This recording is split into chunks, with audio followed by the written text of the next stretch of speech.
Washington is no longer the capital of the United States. It is the capital of the world.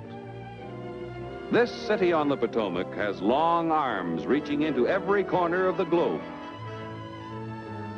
This is the home of the Foreign Service. Here they are, the men and women of what Washington calls the Silent Service. These Foreign Service officers have been tortured, maimed, stricken by disease, disaster, and death. Yet how many know the office of the Foreign Service of the United States?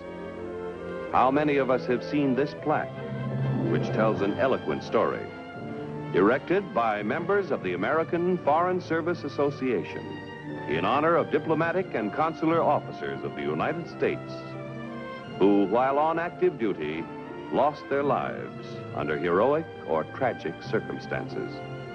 And for those who think the State Department is filled only with blue bloods, here are a few Americans whose forebears were not on the Mayflower. Our story begins in Peiping, our most important post in northern China. Here, not too long ago, a significant incident occurred, one of a series of such events which brought on the present crisis in that area.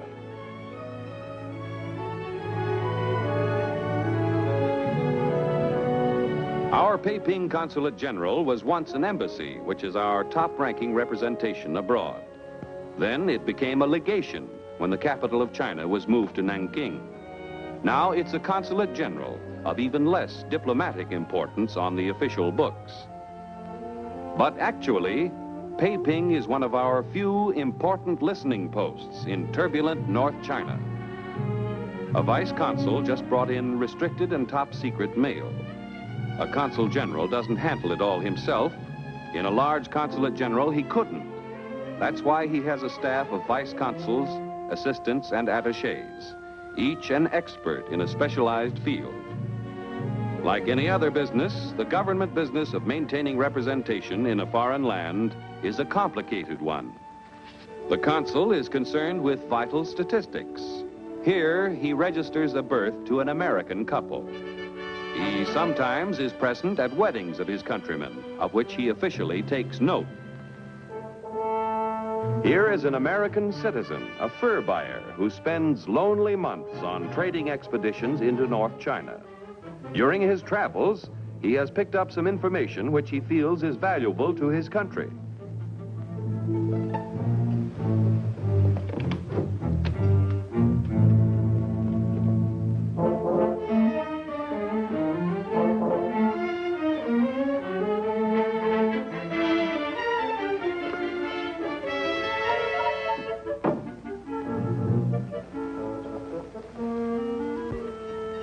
Word has gotten to the Consul General, who naturally is anxious to learn what his voluntary informant knows. Patriotic Americans often keep in touch with their consulate. Storm's brewing up there. You better come with me. I thought it best for him not to come to the consulate. And that's wise. We never can tell when someone may be watching.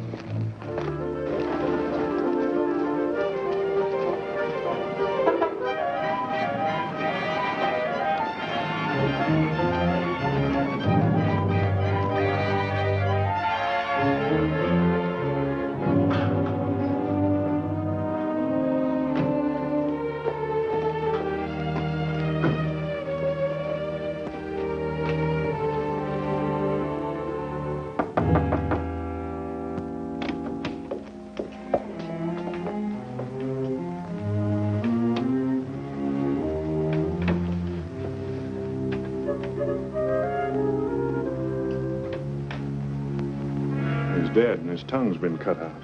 The second victim. Exactly the same pattern. Yes, and they were both very valuable to us in keeping us informed about conditions in the north. Looks like they got whatever report he had. I don't like the way things are shaping up. The way the Iron Curtain's being lowered between us and the north. Trans-Asiatic transport suspended all flights. Guerrillas have been reported just outside the city. It all adds up to something very important. I think I'd better inform Washington. Agree with Reither. The situation is beginning to follow a pattern. Not many listening posts left up there, and we can't afford not to know what goes on.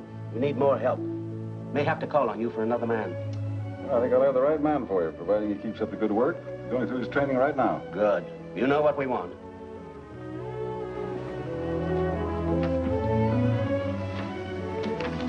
Send in the file on Kenneth Seeley.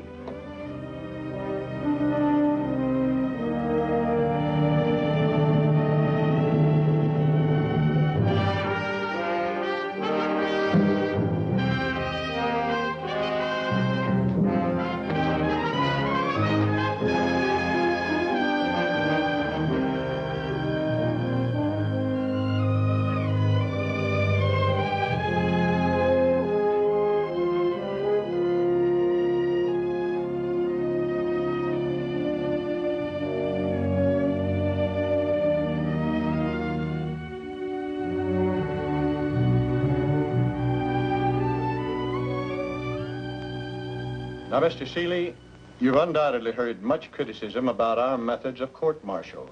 What do you think of our system? Well, sir, as an ex-enlisted man in the United States Marine Corps, I have some pretty positive ideas on that subject. Please be frank. Well, since we're entitled to a trial by a jury of our peers, the court-martial board, in the case of the enlisted defendant, should consist of enlisted men as well as officers. Now, suppose you tell us who has the treaty-making power in the United States? The president, but it must be ratified by the Senate. Mr. Seeley, what was the main French supply of fuel during the last war? This is a stiff oral test Ken is taking, a test not many people could pass. But not only is his knowledge examined, his method of answering the questions, his poise, his ability to improvise are all taken into consideration. For Ken Seeley, as a Foreign Service officer, will represent the United States in some corner of the world, and his authority must be unquestioned.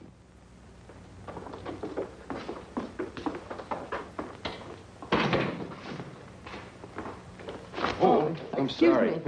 Hello. Were you taking an exam, too? No, not quite. I was just waiting for a decision. Oh, about being a Foreign Service officer? Well, not exactly. I asked for a special job. Well, Miss, Margaret Waldon. how do you do? I'm Ken Seeley. How do you do? I'm a would-be Foreign Service officer. I just went through the 3rd degree. Same here. I tried to sell my chief on a new idea. Oh? Well, why don't you tell me about it over lunch? Well, I don't know. I'm just following instructions, Miss Waldon. I was told to go someplace and relax, and I was never very good at relaxing alone. Well, why don't you invite me and see what happens? Well, you were invited, ma'am. I know just the place, too. It's across the Potomac. Well, I think I ought to go home and freshen up a bit. Well, fine. I'll pick you up in about an hour. I'll be ready. Right. Oh, wait, Miss Waldon. Well, Miss Waldon, what's your address? Where do I pick you up? Number 6, Barney Circle, southeast. Number 6, Barney Circle, southeast. Thanks, Bill.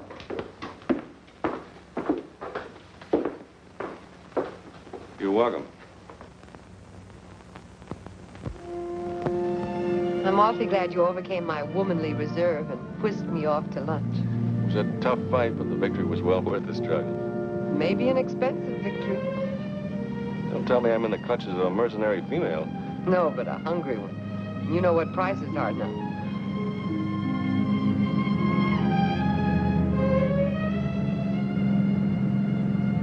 Are you looking for something? You're going to be such an expensive date, I may need that dollar that Washington tossed over the Potomac. Oh, you're too late. The income tax men beat you to it a long time ago.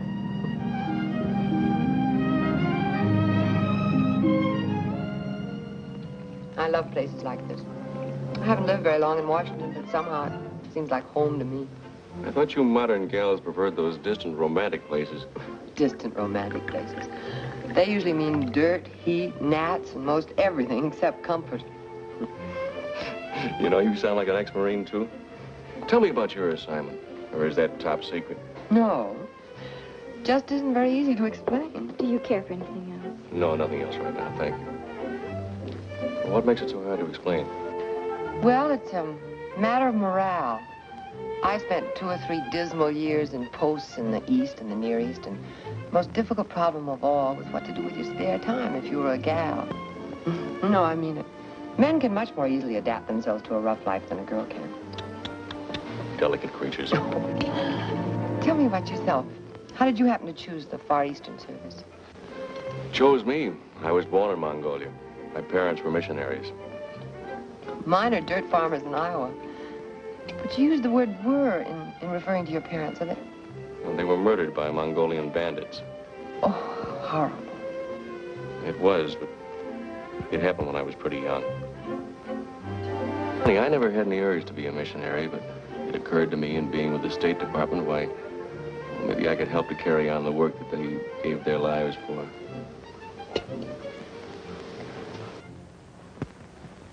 Passing the stiff written and oral examinations was just the first step in becoming a Foreign Service officer. Now he must go through an intensive course of indoctrination, learning Foreign Service history and customs, cryptology and the preparing and unraveling of codes, language, ports and exports, commerce, shipping, visas, international law, psychology, and all the various subjects that add up to diplomacy. A full day in the Institute is not enough. At home... Seeley, I'm assigning you to Peiping. You'll be the language officer. Your knowledge of Mongolian will be valuable. Tell me you speak like a native now. Thank you, sir. Now, that entire North China country is a hotbed of revolution and intrigue caused by outside influences. They've made a concerted effort to rid the territory of all Americans. Our nationals have been threatened, spirited mysteriously away, even murdered. Now, you know what we expect of you. You've got to be the eyes and ears of the United States. Good luck. Goodbye, sir.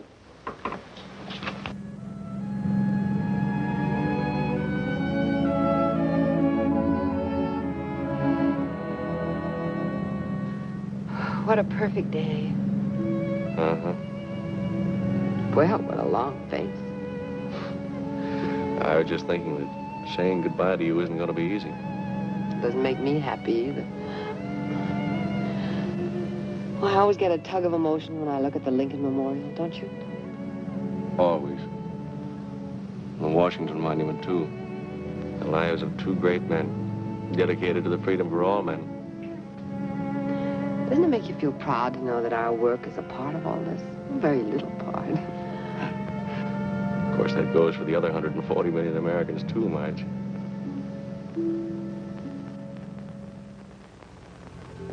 Oh, so long, fellas. Stay away from those blondes and Stockholm. Hey, don't think you had inflation money. I'll see you in front of the Iron Curtain, gentlemen. Okay.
Wing will show you to your quarters. I'm sure you'll be a welcome addition to the consulate. I hope so, sir. Wing, will you show Mr. Seeley to his rooms, please? Yes, sir. And you will soon be launched into the social world.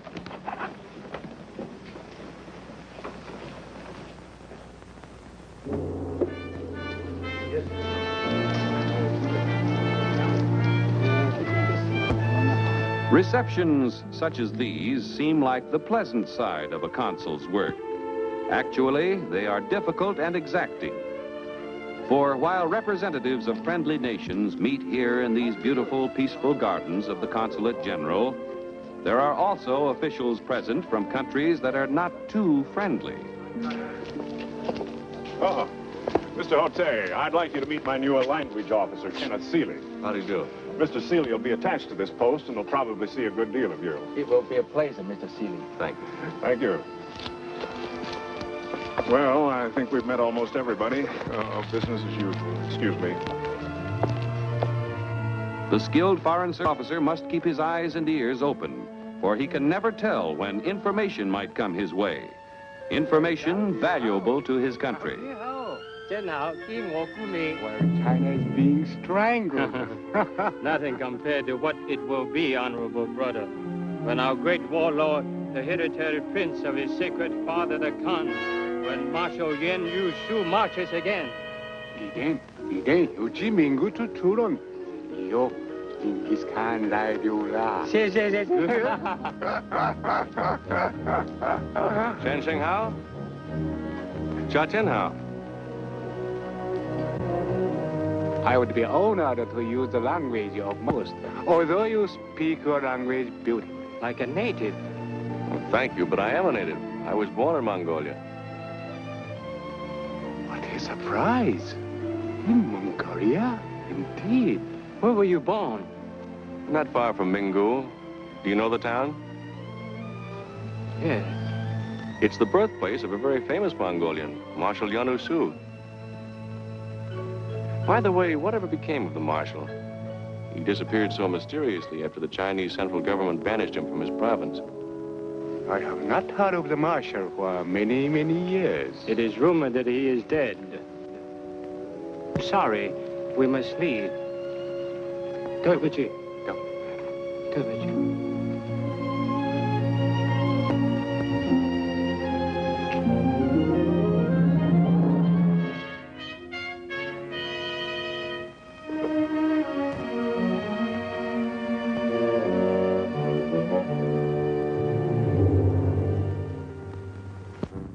Doja. Yes, it might have been the liquor talking, and then again it might not. Mongolians are apt to be boastful in their cups, and they're not used to our fiery Western liquor. Well, now it's beginning to add up. The murder of those Americans and the, Which was never solved. Well, sir, whatever is brewing, it must concern Mingo and Marshal Yun Usu. And, of course, the State Department. Yun Usu, that's a sinister name in North China. His father was the old school of warlord, you know, fire and sword, take everything, give nothing. Fortunately, he died during the plague. But this Yun Usu is a very smooth article. Yes, I'd say it was a highly explosive situation. I was here during the anti-foreign riots of 1922. I sincerely hope that no irresponsible leader starts another massacre. Why, you were the victim of one yourself.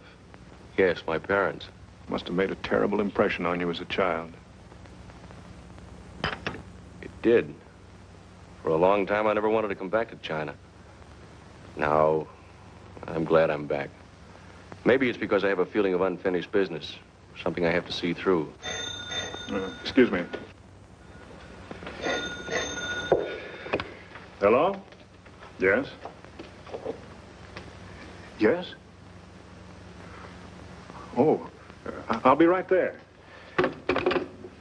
That was the chief of police. He wants us to identify two bodies, Mongolians. Says he has reason to believe they were at our reception this afternoon.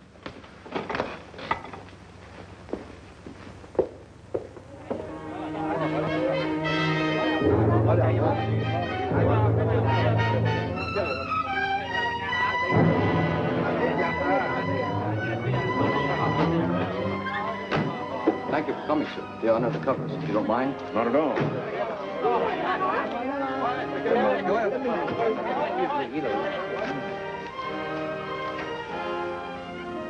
Well?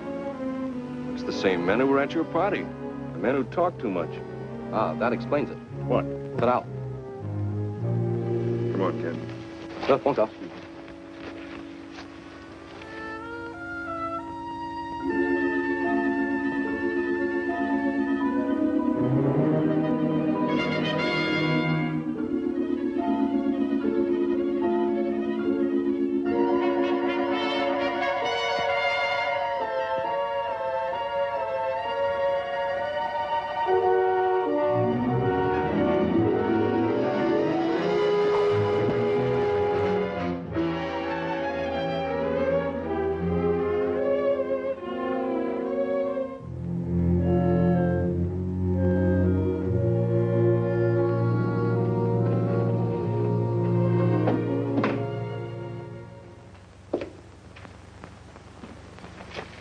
Here's my report, sir.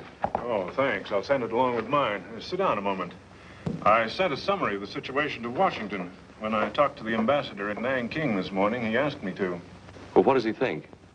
He thinks it may be serious, just as we do. Say, I don't like that window episode last night. You might have been killed. Yes, I know. That wouldn't be so good for the government. They'd be out the cost of my training. Well, it's nothing to do but wait. We'll hear from Washington soon enough. Cigarette, sir? Oh, no, thanks.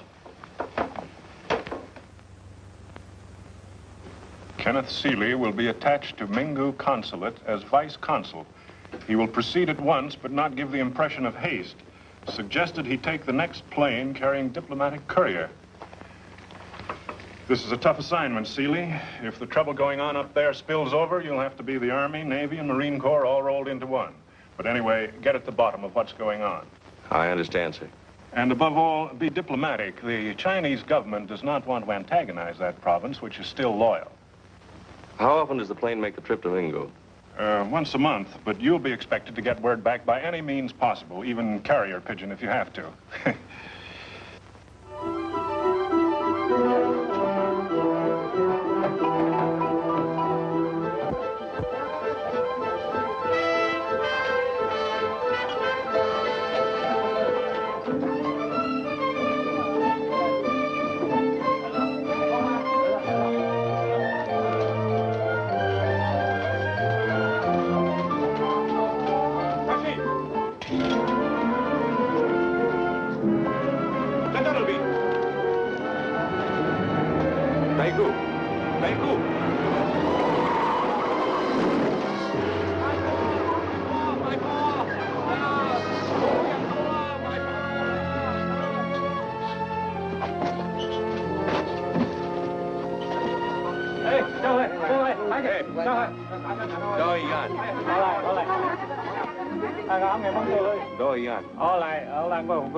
You'd better write a full report on this rickshaw incident for the ambassador. Yes, sir. Yes? Sorry to interrupt, Mr. Reither, but they want you in the radio room right away. I'll be right there. You might as well come along.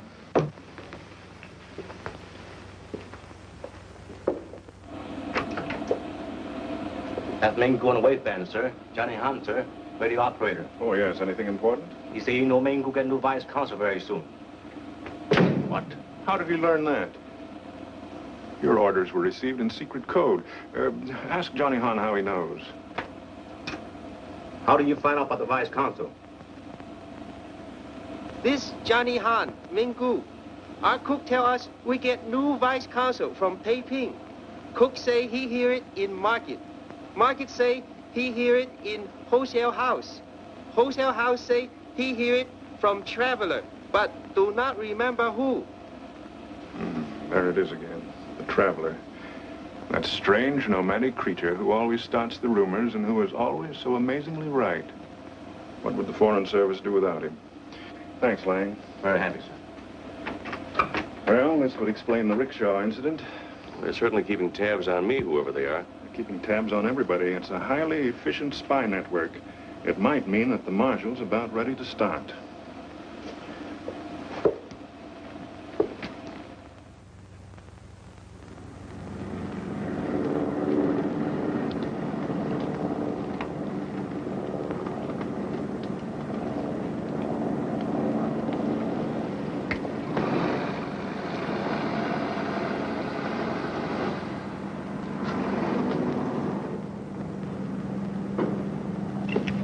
Wing, will you put my bags aboard, please?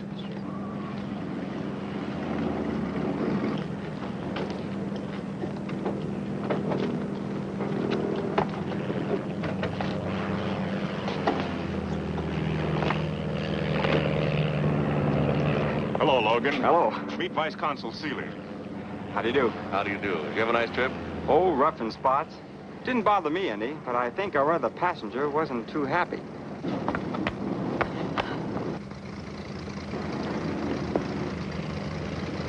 Marge! Hello, Ken. Oh, what a surprise. I thought you were at Ankara. I was in Ankara, but only for 1 week. And then I got my orders to move on. Where? Mingo.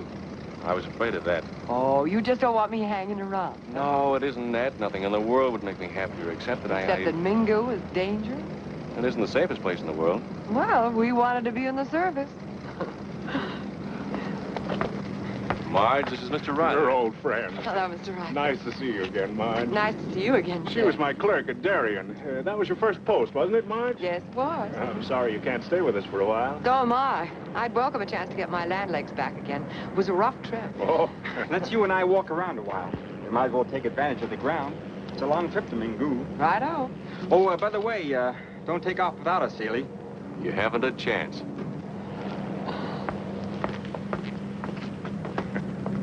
Isn't it risky sending a woman to that territory? Oh, my dear boy, there's several American women there already, and that's why she's being sent. Anyway, Marge can take care of herself. I happen to know.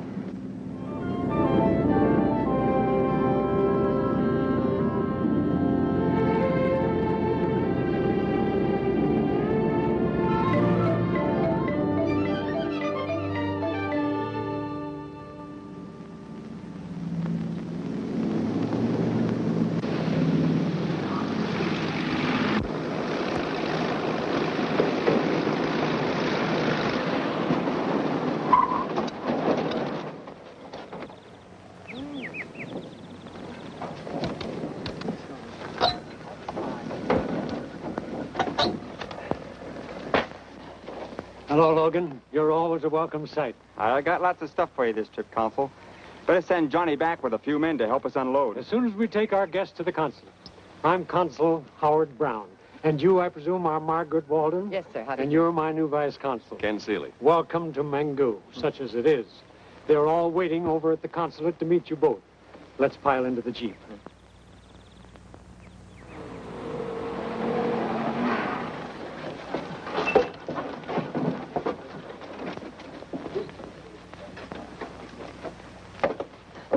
Johnny, get a couple of boys and go out to the airport and bring that stuff back.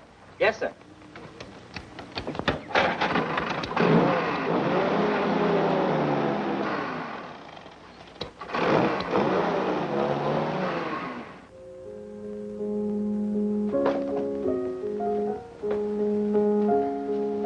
I want you all to meet Margaret Waldon and Kenneth Seeley of the Foreign Service.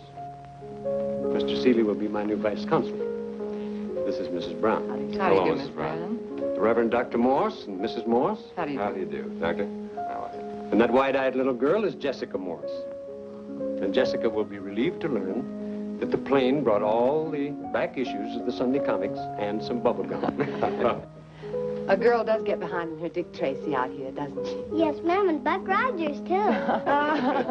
This is our most eligible bachelor, Miss Waldon, Mr. Wilfred Bollinger, British American Tobacco. How do you do, sir? This is a surprise. And Kenneth Seeley. Yes. Yes, of course. How are you, old man? Fine. Nice to see you. Well, there goes my corner on bachelor eligibility. And there's Carrie. I had a most difficult time getting her away from her desk. Oh, yes, I've read a report on her. Difficult, is she? Not always. Originally, she was fine. A hard worker. A woman who entered into the spirit of things. Now she's withdrawn into herself. Tense, neurotic. I suspect she cries more than is good for her. Maybe she needs a good woman-to-woman talk. I'll do my best. I'll introduce you.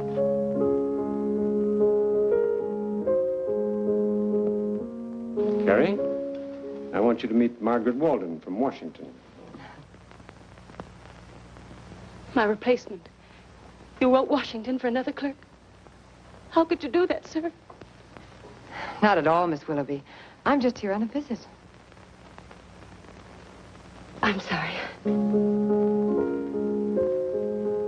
I'll leave you two ladies alone. Excuse me.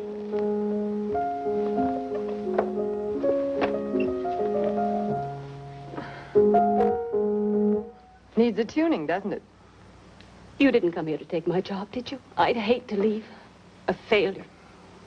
I'd kill myself first. Oh, you do nothing of the sort. Besides, you're decidedly not a failure. As a matter of fact, this happens to be a post where the clerical work is quite superior. Is it? Is that what they think in Washington? Well, I'm afraid you'd be very conceited if I told you all the nice things I've heard about your work. So you see? Really? Thank you. I think you'll find this comfortable, Seeley. Johnny Hahn will look after you. Your office. Well, this is all very nice, sir. How do the women manage? Well, Carrie lives with the Morses. Miss Waldon will have a spare room in their house. You'll be here alone with Johnny and his flock of invisible servants. I never did find out just how many he's got. Don't be alarmed if you're awakened by the most harrowing squealing and squeaking noises. Johnny's a radio ham and will get up at all hours to communicate with such maniacs. I imagine it comes in handy insofar as keeping in touch with the outside world is concerned. Yeah. He should be able to pick up some pretty valuable information, too. On the contrary, there's a peculiar, ominous quiet over the territory. I can't put my finger on it, but I can feel it. It worries me because this town is the only listening post we have left in the territory. A wave of aggression might be brewing, and we wouldn't find out about it until it's too late. Well, you're tired. We'll discuss it more thoroughly at dinner. Yes, sir.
It's ahead of schedule.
Stepping back into the Middle Ages?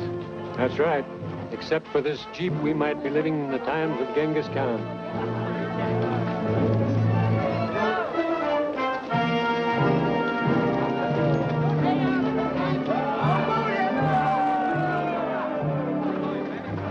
Except for those firearms. Yes. The caravans have been carrying some pretty modern weapons lately. Automatics, machine guns. They say it's better protection against the bandits.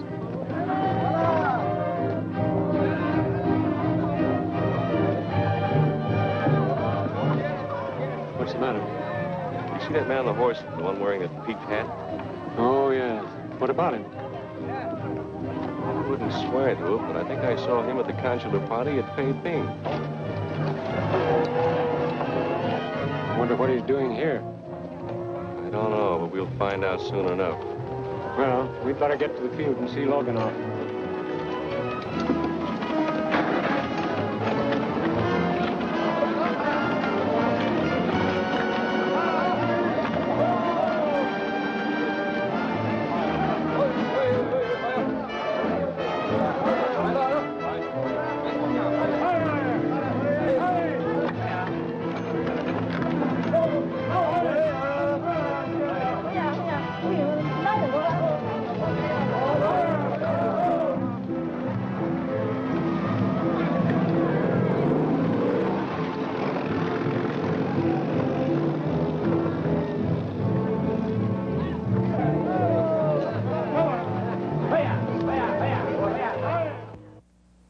XU8 calling XU9. Hello, Johnny. Hello, Mr. Ken. Hey, it's a nice little set you have here. Yes, sir. Not very big, but it worked. We pour, sometime even Moscow. Oh, you hear anything interesting? No, sir. I hope. Say, incidentally, did you ever track down the rumor about my coming here? The one that leaked out over the grapevine? Oh, no, sir. Do you know where the man is that told it? Yes, sir. Drive me over. I want to talk to him. Right away. Right away.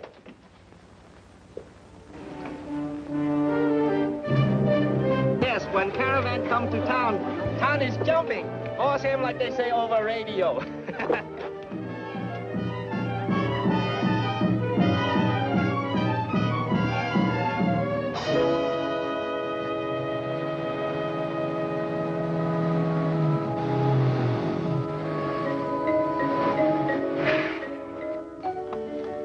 Is he an undertaker?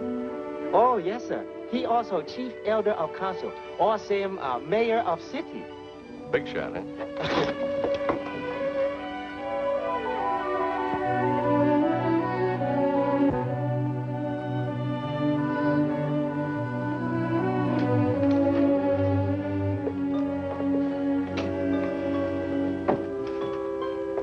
This Honorable Vice Consul, Mr. Kenneth Seeley, from American Consulate. Mr. Waldon. How do you do? I'm honored, sir. I understand you knew I was coming here before it was officially announced. Do you mind telling me how you found out about it? 你在此地等一等啊，谢谢，不要客气。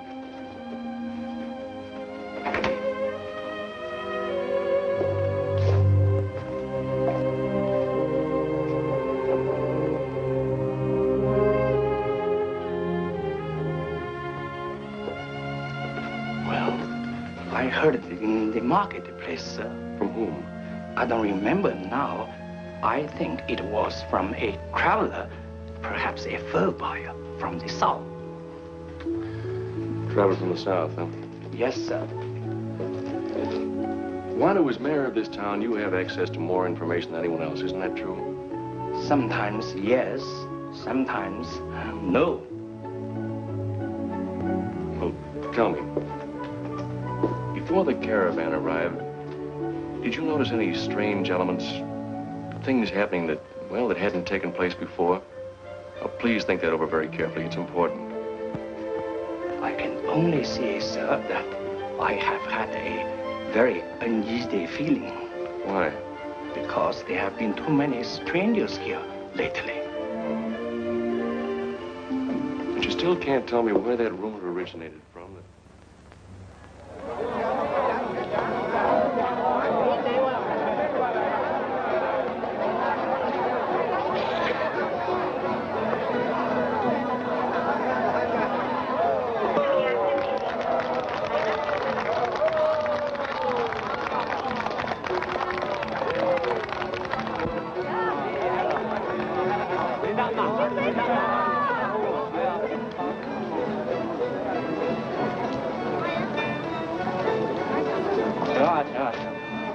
Try it. It's kumis, fermented goat's milk.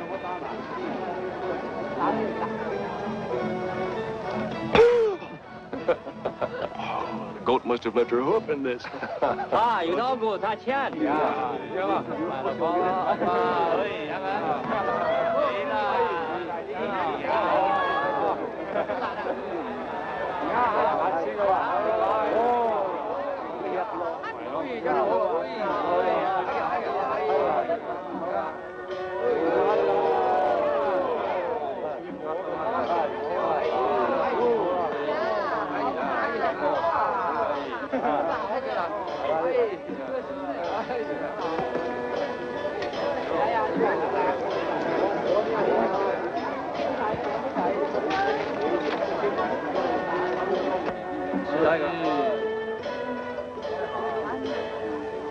喂，Where's Jessica? Uh-oh. Looks as though Jessica's joined the caravan. Ooh.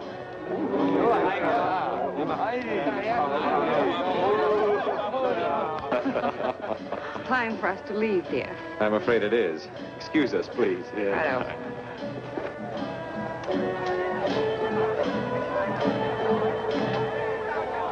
You've done a good day's work, Jessica. Now we better go home.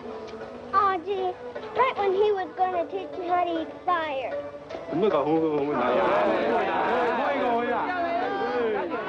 Hi, Consul. Miss Consul. Carrie, Mr. Ballinger. Bill Sneed, I knew this caravan would flush you out. Yeah, well, I hope they brung plenty of furs with them, because they got plenty of silver dollars. Bill, meet Margaret Waldon and Kenneth Seeley, Kent's new vice consul. Hello. Bill's the original Yankee trader. They say he landed here in China Clipper days with a pocket full of wooden nutmegs, and he's been trading ever since. Oh, now, look, I ain't quite that old, but I'm dang near it. Say, how about locking up my money bags for me? Glad to do it, Bill. Peggy and I were just leaving anyway. Don't you boys and girls stay out too late. We won't. Bye. Oh, darling, I had such fun tonight. So did I. Remind me never to drink kumis again, will you? You know, watching that caravan was like wandering through history. That's a very impressive statement, Miss W. No, I'm serious. Age-old transportation, camels, oxen. Yes, I know. Right alongside of them, natives riding on bicycles. And wasn't Jessica cute with that Chinese bubblegum class? Aside from that, nothing seems to have changed in 1,000 years. I know something else that hasn't changed either. I hope it never does. Good night, darling.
Well, good morning. Why the informal gathering so early? There seems to be some sort of misunderstanding. Maybe the boys had too much party last night. Carrie, don't let them see you do that. Where's Marge? She's been detained for questioning. It seems the caravan was the advance guard. Ooh, Marshal Yun Usu? Yes, our friend has finally arrived.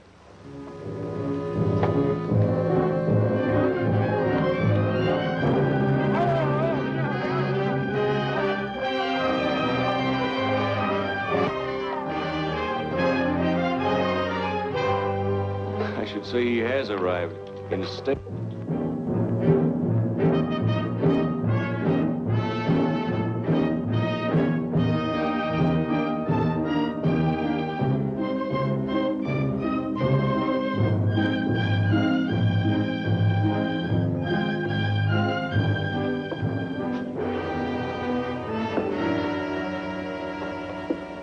介绍我的翻译和副官 Colonel Aram.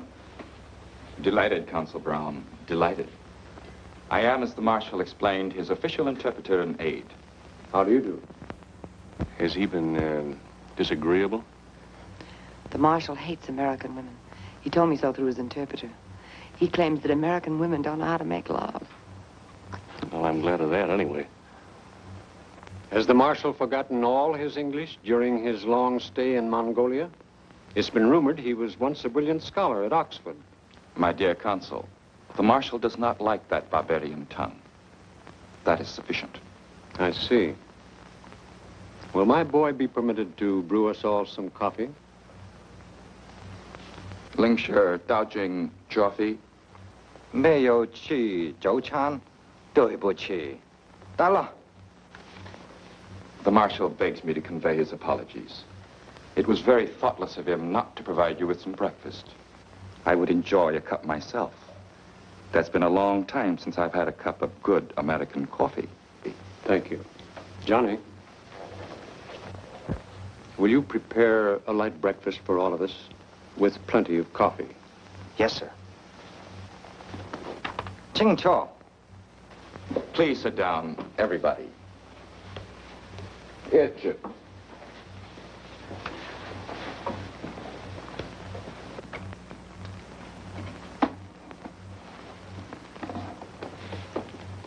The Marshal regrets the inconvenience, but it will be necessary for the Americans and Mr. Bellinger to remain in the consulate night and day. Nothing will be touched. No one will be harmed if his orders are obeyed implicitly. There will be a guard around the consulate until we decide to withdraw. And when will that be, Colonel? Maybe 1 week, maybe 2 weeks. The Marshal, of course, realizes he's on American soil when he enters this property.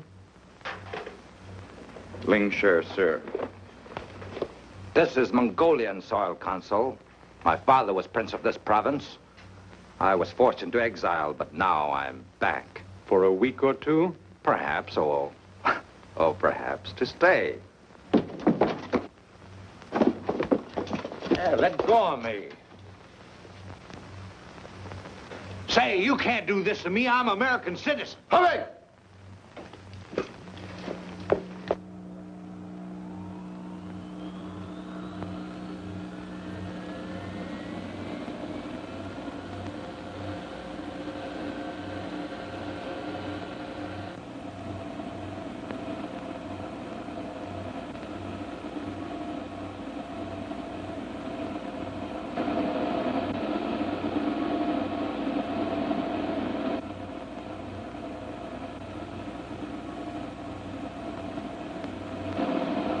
Hello, Nanking. This man Gu. Hello, Nanking. This man Gu. Marshal, you must tell us how long you expect to keep us prisoners. The women will be particularly uncomfortable. Besides, what's the purpose behind this capture of innocent American citizens? You're not going to make yourself very popular with the United States. You'd better think.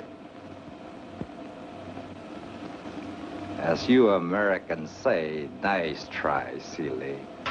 I heard that radio. Amgar! I nagaran lie.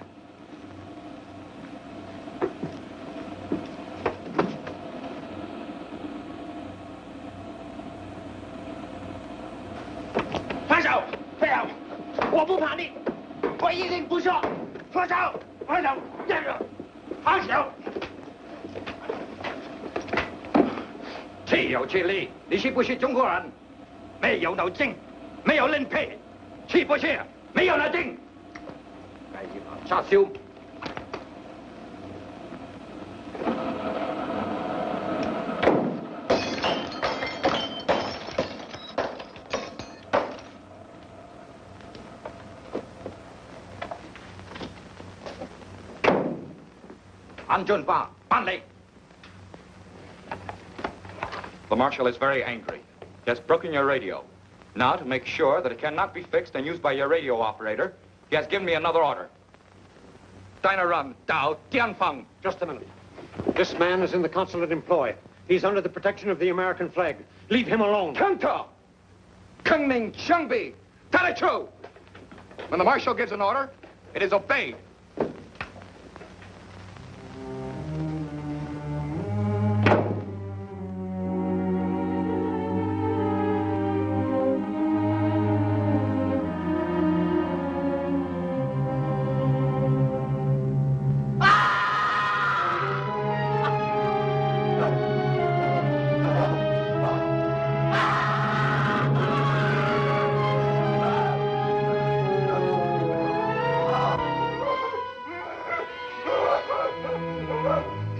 go in there, please. I'm a doctor.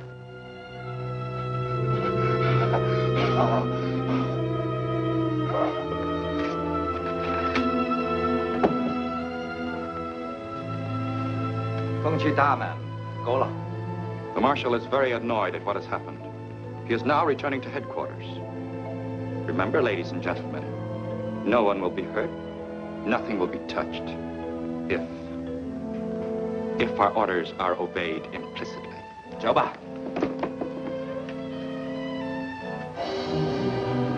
Wait.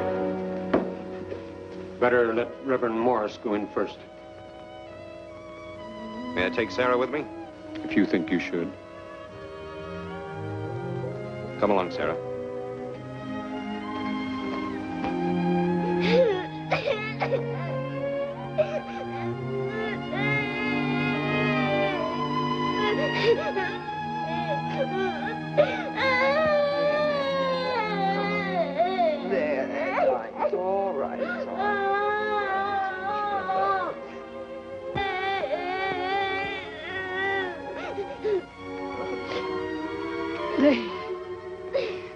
They've cut off his arms.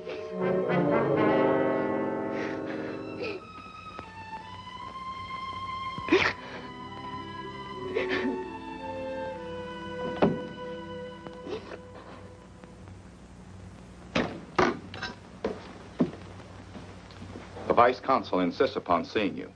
He's outside. Under guard, of course. Come in, Seeley.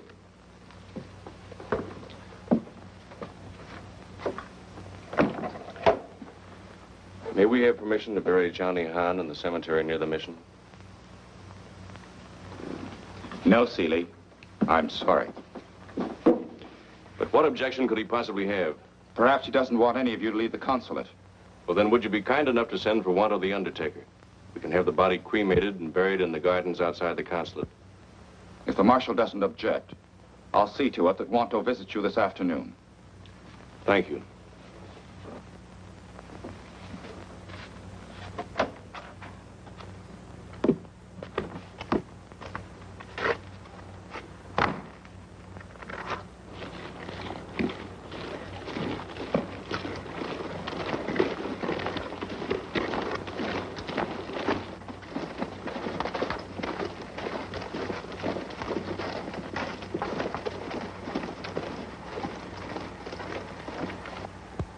These people are under arrest, I assume.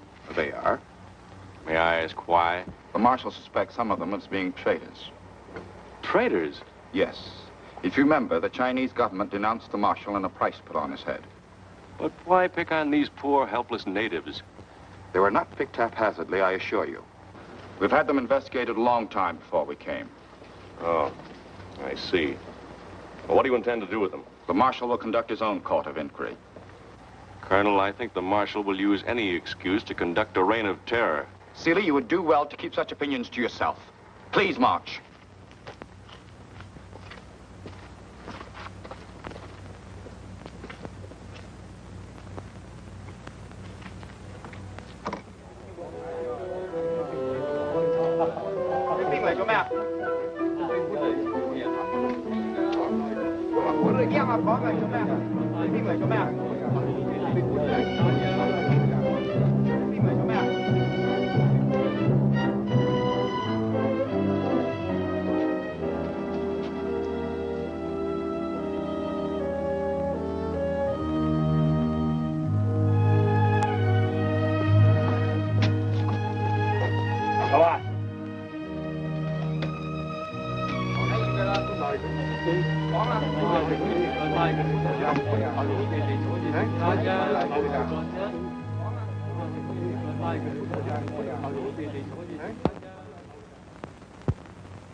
把这个尸身抬出去。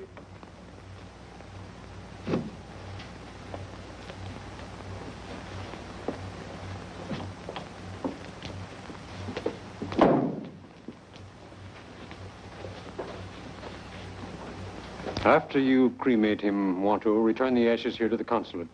We'll bury them in the garden. Yes, Honorable Sir. I will place his remains in one of our best urns. You will be satisfied. Waldo, you're a member of the Council of Elders here in Mingo. Do you approve of what the Marshal is doing? No, Honorable Sir. I do not. He's stirring up much trouble, and some of my people have disappeared. We are greatly worried, but we don't know what to do. Waldo, were you present when they rounded up the people who disappeared? Yes. Once at the tea room, and once I watched from behind the curtains of my shop. The soldiers came, dragged out innocent men. Did you see the man who pointed them out? He was a tall Eurasian, a strange-looking man from the north. Came with the caravan. Yes, yes. I saw him, and I wondered who he was. He's the Marshal's spy. Watch out for him. Good. Is there anything else? Yes. Can you get us any firearms? All the firearms have been collected. Besides, they would be impossible to smuggle in. I was afraid of that. Mr. Brown, didn't you say dynamite was used to clear the landing field? Yes, there's some left in the warehouse. Can you get us some sticks? The warehouses are all guarded by the Marshal's soldiers, but I will try. Get them as soon as possible, will you?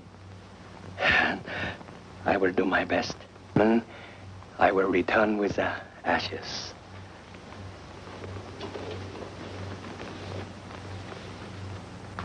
What's on your mind, Ken? I'm not sure yet, but with a few sticks of dynamite, and if things get worse... Things are getting worse. The Marshal's campaign has begun. It looks like a sort of squeeze play. Yes, I know. He's obviously using us in his dirty game of politics.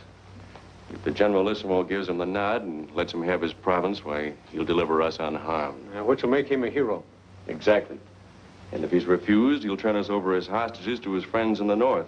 And that'll make him a hero to them. Just an old warlord custom, playing both ends against the middle. And we're definitely in the middle. Well, let's take a look at that radio set.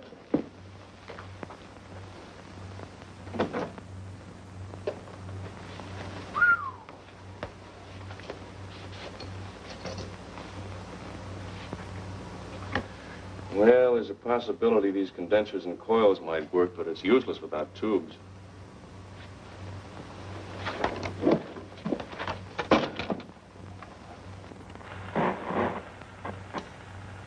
Hey, hey, hey, 北京上4楼，上4楼，这个是北京上4楼啊，上4楼，北京上4楼，啊，早晨，今天呢，50个人呢打死的。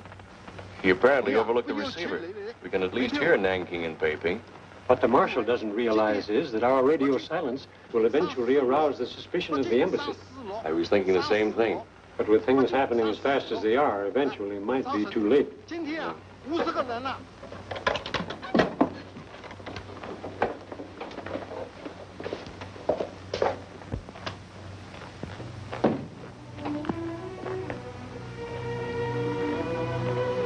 What was it, dear? The Marshal has just finished a private court of inquiry into so-called traitors. He's condemned 20 men to death, including the brother of our kitchen helper. 20 men? How awful. I'm afraid that's only the beginning.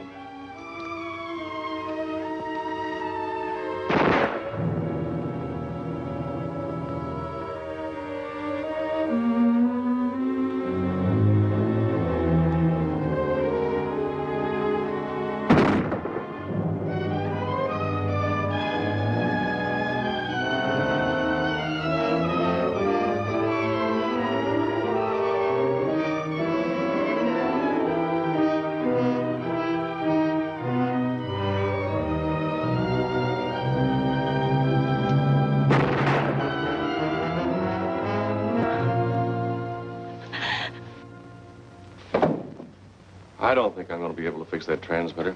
Those tubes don't fit. Mingo. Come in, Mingo.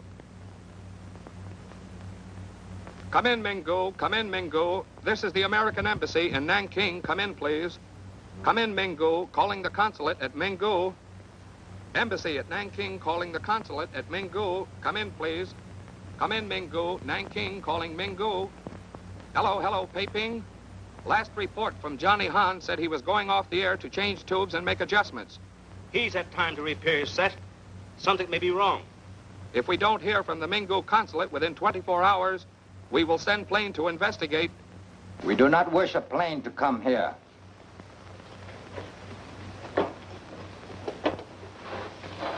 Can anyone fix the radio so that it will transmit?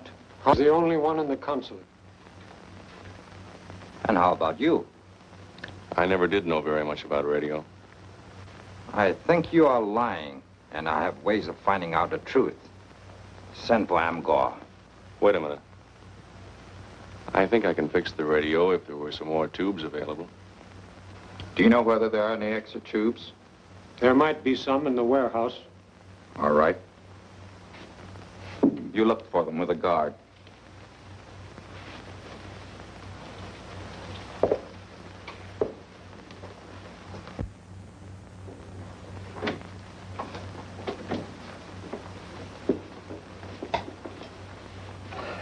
The urn with the ashes, Honorable Sir. Thank you. You're late. We were worried. We were late because we have filled the request of the other honorable gentleman. Johnny Hahn has not died in vain.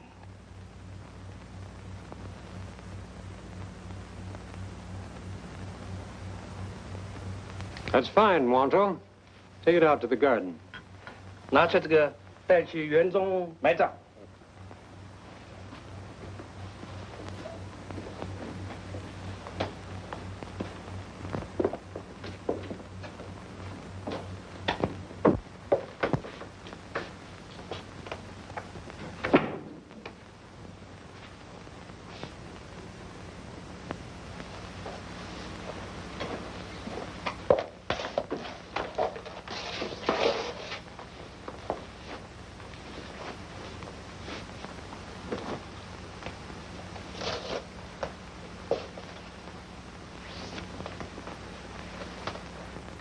Our Heavenly Father, we commend to thy care the soul of Johnny Hahn, the noble spirit of one of thy children who died in agony like thy son, so that we on earth might take courage and inspiration from his sacrifice.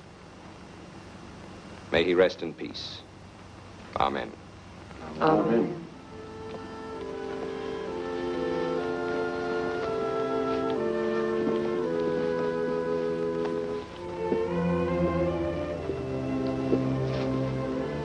Hey, remember me?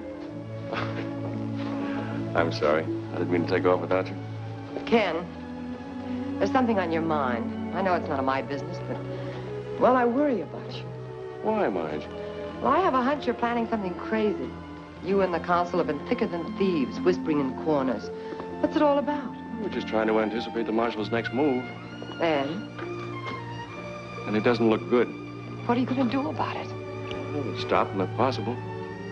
Ken, I wouldn't want anything to happen to you. You want to know something? What? Neither would I.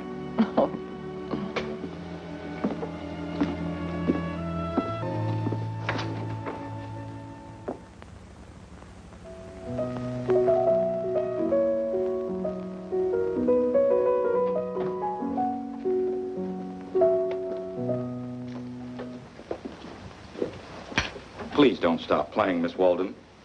It was very beautiful and very melancholy. I love beautiful and melancholy things. Our business now is with Consul Brown and Vice Consul Seeley. We bought you all the radio tubes we could find. Some of them must fit.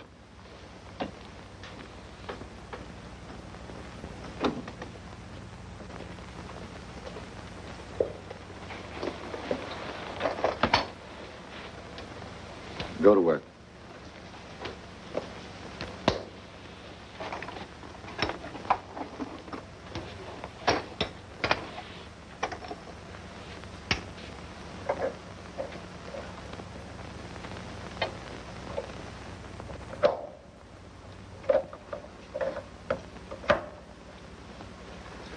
These won't work. And Johnny Hahn changed over the set. A special size was required. These are old ones. Besides, they're no good anyway. If a plane is sent here, it will be shot down. There will be more planes. If they get to be a nuisance, we know how to be a bigger nuisance. Unless... Unless what? Unless the Chinese central government meets my terms. And may I inquire what those terms are? I shall set up a government here. With yourself as prince? My father was the prince. His title and prerogatives are hereditary. And would the prince maintain a government here for the people? Or would he play ball with his friends in the north? That is his affair. Well, suppose he's turned down by the Chinese central government. They will be very sorry. They will not only lose the province, but the Marshal's valued friendship. I would like very much to query Nanking on that. So would we. But how? I think I know where there are some tubes. Judging by the antenna, there's a large radio set in the Marshal's trailer. Those tubes might very well fit this set. Can they be replaced in his radio after they are used? Certainly.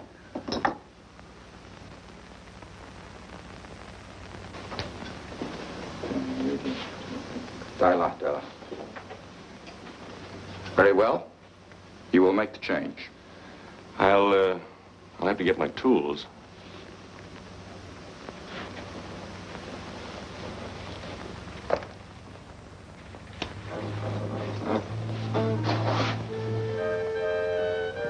It's a pretty nice house on wheels the Marshal's got for himself. Who built it for him? Who do you suppose? Please hurry.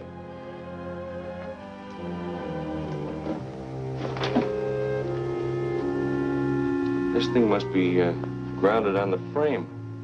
I'll have to disconnect the batteries from underneath. It'll short out the entire circuit if I don't. Go ahead.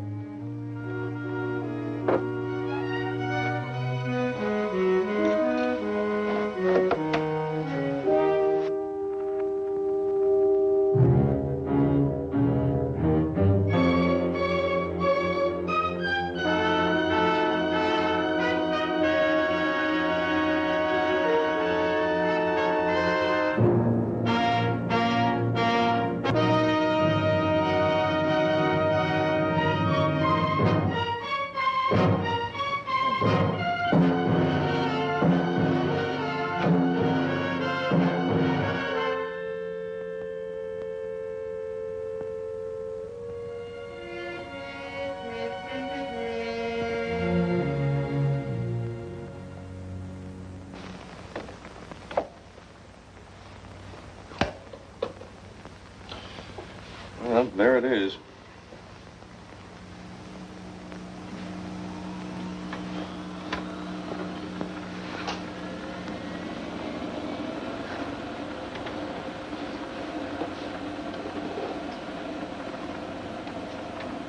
This is XU-8 Mingo calling Nanking XU-9. This is XU-8 Mingo calling Nanking XU-9.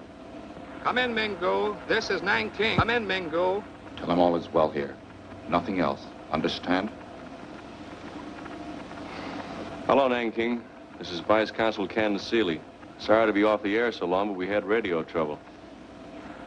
Very glad to hear from you, Seeley. We were getting ready to send a plane. Where's Johnny Hahn? Johnny Hahn is sick. That accounts for some of the radio delay. Everything is fine here. Does the ambassador have any instructions?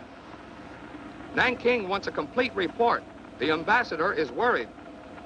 What's he worried about? Seems like Marshal Yun Usu has been reported on the move. There's a rumor he's invading his father's province, trying to force Nanking to accept him as governor. That's interesting. Very interesting. How does Nanking feel about it? The Chinese government refuses to dicker with the Marshal. They say he's a traitor and orders are to kill or capture him on sight.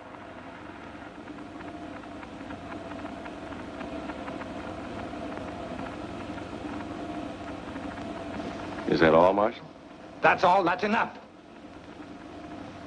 Now tell them that the Marshal is a very difficult man to capture. Well, if I do that, suppose Tell them.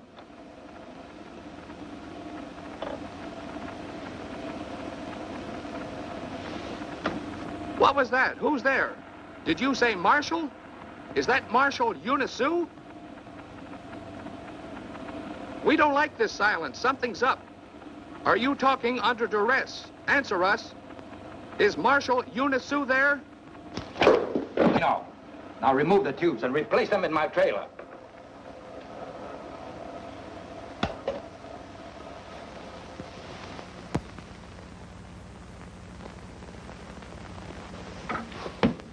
Hurry. The marshal's waiting for you. What for?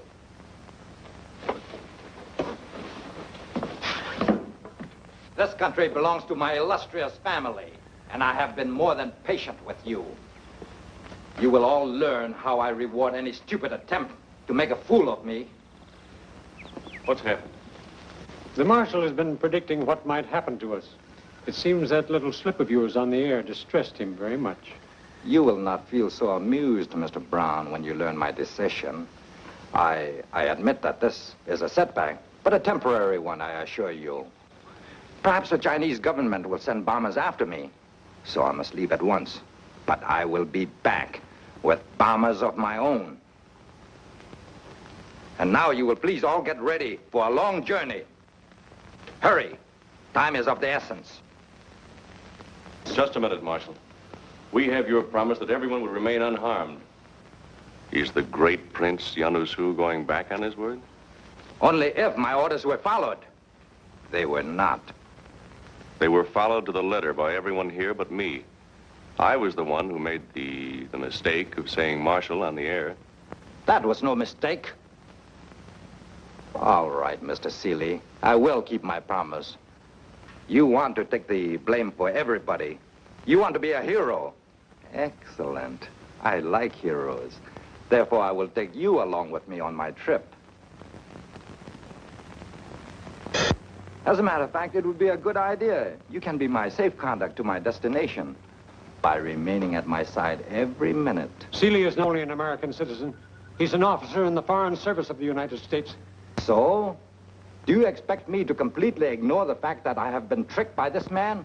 You know me better than that, Consul.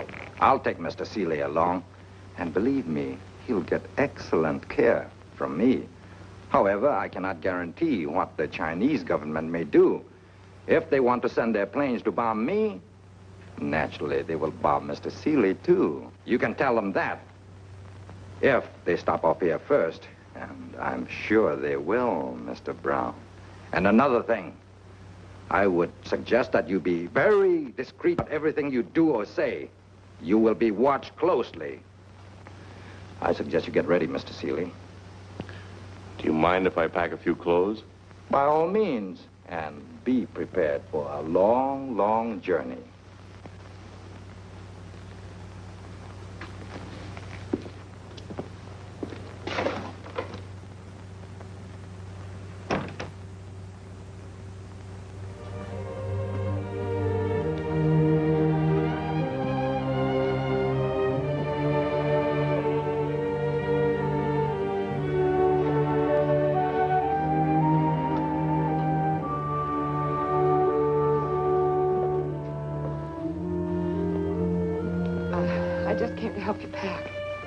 Thanks, darling. Well, this is one job that always did throw me.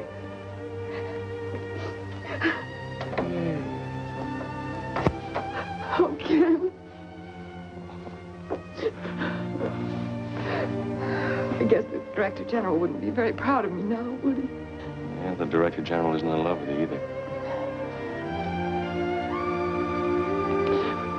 Ken, I can't help being terribly frightened for you.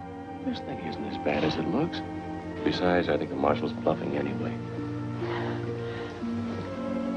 Incidentally, tell the Consul that some of those discarded tubes do fit so we can talk to Nanking.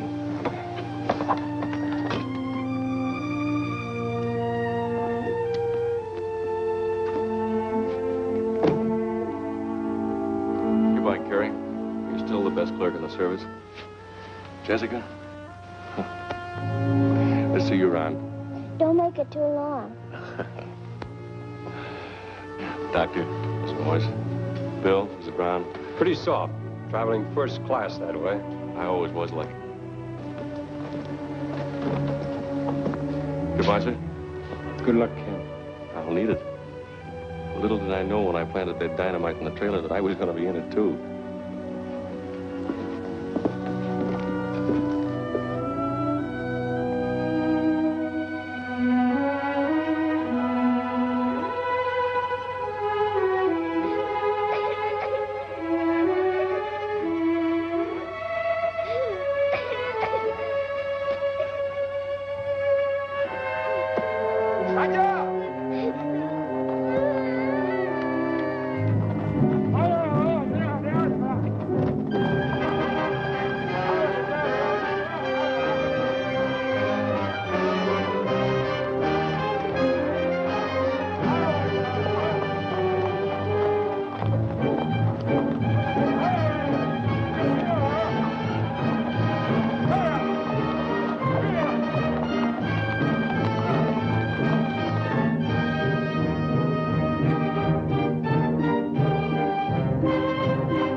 What was that? One of the children. Aren't you going to stop?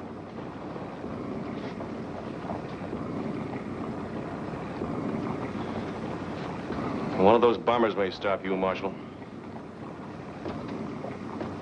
Not when they learn that you're taking the trip with me.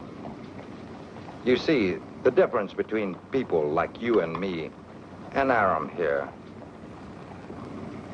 Americans are sentimentalists. They wouldn't have you harmed for anything in the world. But as for me, I wouldn't hesitate a moment. Nor would the Colonel. After all, you're not important. Just another vice consul. There are many in your foreign service. But I am a prince. And the world may again face another conqueror from Mongolia. It took 700 years for the Mongols to develop another potential Genghis Khan. Thank you. Perhaps if you died, it would take 700 years to develop another threat to world peace. Here. You're a dangerous man, Marshal. Yes, and even you don't know how dangerous. You see, Mr. Seeley, you forced my hand with that radio trick. I was going to take my time, look the situation over, perhaps get what I wanted by peaceful means. Peaceful means? Yes. The Mongolians are my people. They would have seen it my way after a while. Now I will have to declare war openly. Maybe I'll make that prediction come true. The one about the golden hordes of the East overrunning the earth. They're waiting for me now up north. An army with full equipment. Tanks, artillery, bombers. All I have to do is give the word. You mean they won't march without you? No. I am their leader. Without me, they're nothing but a rabble. Without a plan or purpose. You know, you're right, Marshal. I am just a vice consul, dime a dozen. If I die, there are lots of others to take my place. But if you die, there's no one else to take your place. Exactly. When we reach your camp, what happens to me up there?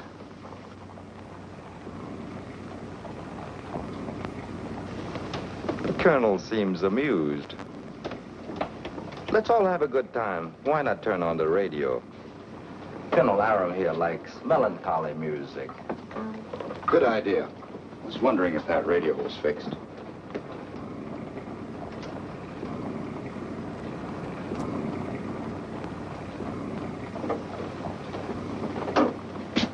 So you did not fix it? That seems a very petty thing to do. Let me take a look at it.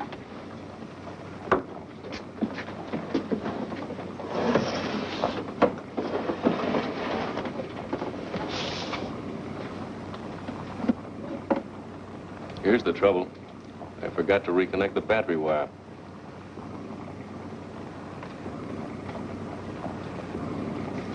A smart man like you should have been on the winning side. I am on the winning side, Marshal. I represent an ideology that recognizes the dignity of the individual, that holds all men to be free and equal under God. You represent murder and rape and slavery in the name of the law. You're a mad dog that must and will be destroyed. You're a fool to speak to me